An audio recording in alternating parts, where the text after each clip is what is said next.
Well, another school district makes a decision on a reopening plan. Chesterfield leaders have voted that class will be virtual in the fall. Shannon Lilly joins us now with details on the plan and what led up to the school board's decision.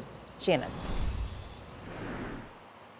Well, that plan, Reba Rob, means school board members have decided that students will not be returning to the classroom in the fall. Instead, they will be given a Chromebook and they'll be completing their courses online. Now, that decision was made in a 4-to-1 vote at last night's school board meeting. But before this meeting even began, dozens clashed outside of the meeting room. Some had signs and they had differing beliefs on what the start of the school year should look like come this fall. School leaders were weighing everything from fully virtual learning to fully in-person learning to hybrids of the two. Once they were in that meeting room, those school board members not only heard from school leaders, they also heard from the health department. They heard from students, teachers, and staff, many of whom wanted students to have the option to return to the classroom in the fall. But in the end, it was the voices of concern for safety that really made the biggest impression. And let's take a listen to those two different perspectives.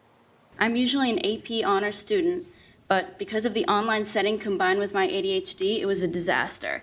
If it wasn't for my mom sitting with me while I'm bawling my eyes out until 2 a.m. trying to keep me on task, I would have failed. Teachers are the professionals who work with our kids every day, and it's unreasonable to ask teachers to risk long-term negative health impacts or death in the face of a growing pandemic whose risks we only are beginning to understand.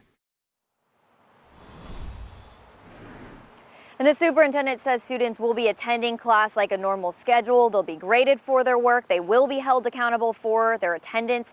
Teachers will be teaching from inside their classrooms, but of course they plan to get more of this worked out in their next meeting, which is scheduled for August 11th.